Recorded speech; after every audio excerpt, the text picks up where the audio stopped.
Bharat news 44. लोकासांगे ब्रह्मज्ञान, स्वतः मात्र कोरडे पाषाण, अशा पद्धतीचं वर्तन देशाचे प्रधानमंत्री सन्माननीय नरेंद्र मोदीजींचं आहे.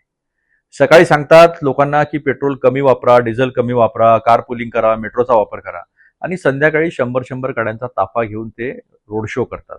लोकांना सांगतात तुम्ही फॉरेन टूर्स कमी करा, बंद करा, आणि आता ते 4 देशाच्या युरोपच्या दौऱ्यावर निघालेले आहेत. कोण त्यांचे आर्थिक सल्लागार आहे हे कळायला मार्ग नाही आहे. खतांचा वापर कमी करा. अरे खतांचा वापर कमी केला तर अन्नधान्याचा तुटवडा निर्माण होईल आणि त्याच्यातनं महागाई वाढून सामान्य माणूस पुन्हा महागाईच्या बोजाखाली दबला जाईल. वास्तविक पाहता आपल्या चुकीच्या विदेश नीतीमुळे आज देशावर ही परिस्थिती आलेली आहे.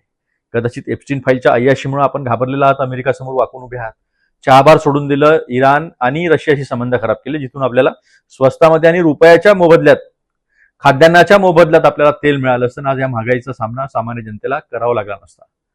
पण आपण घाबरत आहात अमेरिकेला, वाकून झुकून उभे आहात. चायनाला पण घाबरता, वाकून झुकून उभे आहात. एक वाकून झुकून उभा असलेला प्रधानमंत्री देशाच्या जनतेसमोर ताठमानेनं उभा राहू शकत नाही, हे यावरून पुन्हा एकदा सिद्ध झालं. 12 वर्षात अपयशाच्या व्यतिरिक्त काहीही आपण दिलं नाही. तुम्ही निवडणुका ज्या जिंकतात त्या फक्त विभेदावर, द्वेषावर, एका समाजाला दुसऱ्या समाजासमोर उभं करून, आणि ED, income tax, CBI, election commission यासारख्या संस्थांचा वापर करून.